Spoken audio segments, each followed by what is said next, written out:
Assalamualaikum warahmatullahi wabarakatuh. Selamat pagi Mbak Niken. Waalaikumsalam. Pagi, Bu. Bagaimana kabarnya hari ini? Baik-baik aja sih.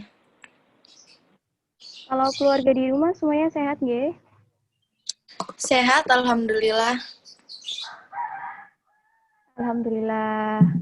Karena pandemi corona sedang berlangsung, jadi untuk kali ini kita melakukan sesi konseling melalui tatap muka virtual nggih. Uh, apa? Sebelum melanjutkan ke sesi selanjutnya, Mbak Niken, saya diperbolehkan merekam sesi konseling hari ini, apa? Nggak apa-apa, monggo. Ya, Bu. Oke. Sebelum kita melanjutkan sesi konseling, mungkin saya ingin mereview dulu nggih, hasil sesi konseling sebelumnya. Ada 2 poin yang saya tekankan dari kemarin. Yang pertama, Mbak Niken ini sedang terpaksa mengikuti arahan orang tua untuk bekerja di sebuah bank, padahal Mbak Niken ini merupakan lulusan sarjana hukum. Betul? Betul. Nah, untuk beberapa hari ini juga Mbak Niken tuh sering merasa kecemasan, overthinking berlebih, juga Mbak Niken sering kurang bisa tidur malam. Iya, Bu. Betul sekali. Ya, untuk memulai sesi konseling hari ini, sedikit saya ingin menjelaskan dulu tentang strategi konseling pada kali ini. Yang pertama yaitu kita akan menggunakan strategi konseling cognitive restructuring, di mana di sini nanti kita akan sedikit demi sedikit mengubah pola pikir negatif atau irasional yang Mbak Niken miliki.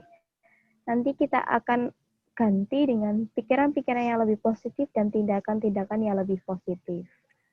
Sebelumnya dari sini ada pertanyaan? Sepertinya belum ya, Bu ya. Oke, langsung saja ya yang untuk keluhan Mbak Niken yang kemarin tentang merasa kecemasan, merasa overthinking berlebih sehingga Mbak Niken sulit untuk tidur malam.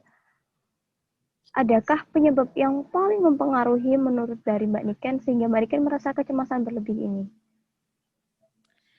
Penyebab yang paling mempengaruhi saya itu, Bu, kan saya lulusan sarjana hukum. Ya. Pasti saya bekerja di bank, teman-teman saya itu banyak yang lulusan perbankan. Karena saya berbeda, mereka itu cenderung mengabaikan saya, mengacuhkan saya, tidak mau berteman dengan saya, sehingga saya takut gitu loh sendirian di sana, tidak bisa mengerjakan tugas dengan baik, tidak memiliki teman. Padahal kan kita itu makhluk sosial, nggak bisa sendirian.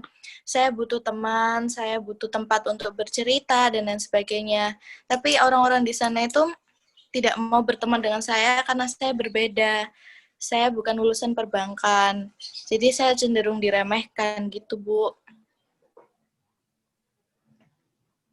Kalau tadi Mbak Niken menyebutkan bahwa Mbak Niken diabaikan oleh teman Mbak Niken, adakah hal atau kejadian yang mendukung bahwa Mbak Niken itu diabaikan?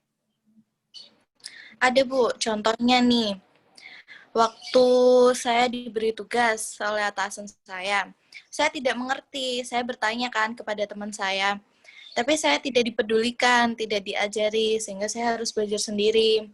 Terus contohnya, mungkin waktu itu saya akan makan siang, tapi teman-teman saya ini tidak ada yang mengajak saya untuk makan bersama. Ketika saya ajak pun, mereka menolak. Jadi saya merasa diabaikan di sana. Gitu, Bu. Oke, kejadian Mbak Niken diabaikan soal bertanya juga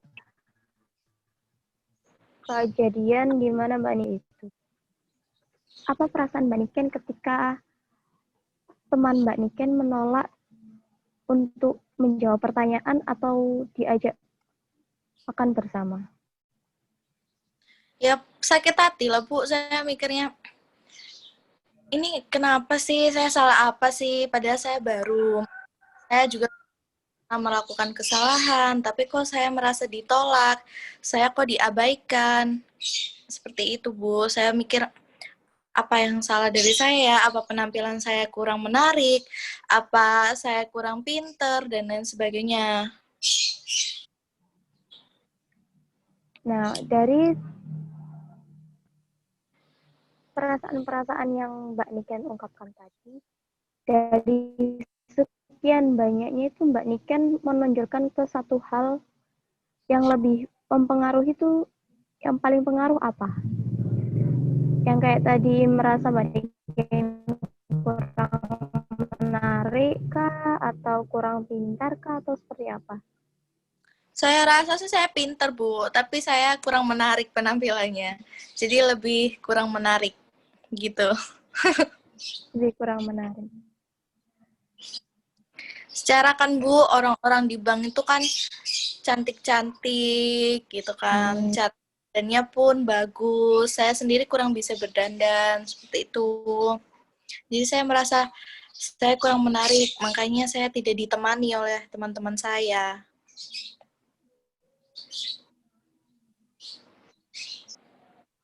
Jika Mbak Niken mengungkapkan dan menyimpulkan bahwa Mbak Niken ini tidak diperdulikan karena tampilan menarik, karena kurang berpenampilan menarik, hal ini berarti bagi Mbak Niken itu seperti apa? Artinya buat Mbak Niken? Artinya, jadi saya tuh merasa orang-orang itu hanya menilai seseorang dari fisiknya saja, Bu. Apabila yang cantik, jadinya banyak yang suka, banyak yang mau berteman sama dia.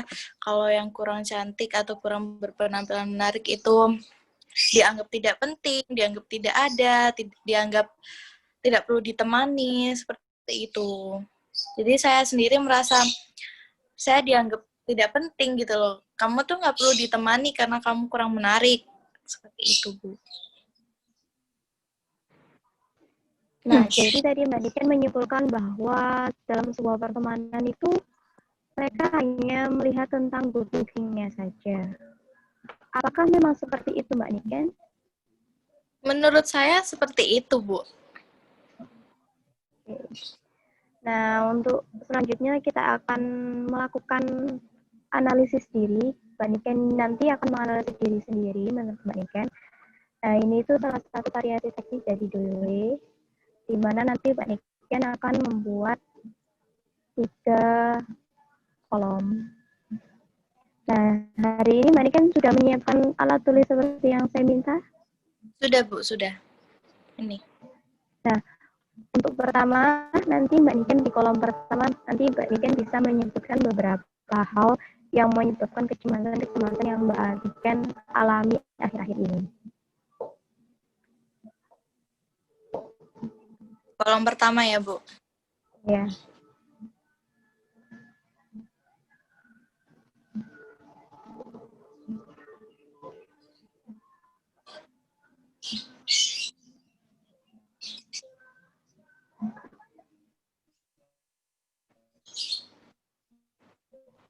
Udah.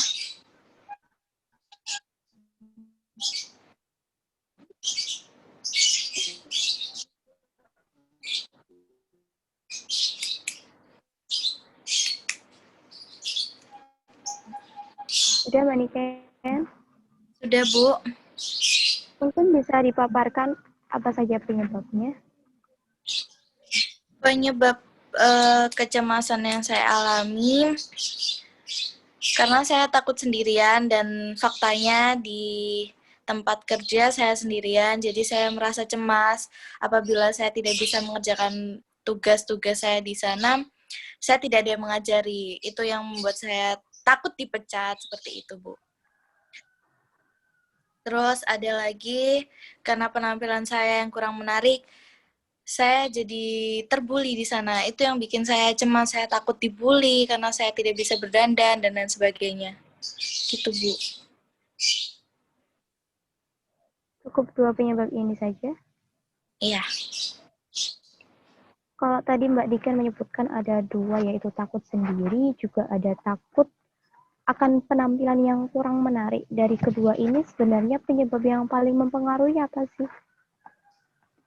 Yang paling mempengaruhi itu sebenarnya pikiran saya sendiri ya, Bu ya. Saya merasa kok sepertinya saya diabaikan, kok sepertinya teman-teman saya cantik-cantik dan saya tidak ditemani karena saya tidak cantik. Gitu. Tapi saya sendiri ini sih belum bekerja terlalu lama. Jadinya saya belum tahu betul teman-teman saya itu seperti apa. Oke, dari 2 penyebab yang tadi Mbak Niken paparkan, tadi Mbak Niken menyebutkan tentang takut untuk sendiri, juga takut tentang penampilan yang kurang menarik. Dari keduanya, yang paling mempengaruhi yang mana? Yang takut karena penampilan yang kurang menarik, Bu.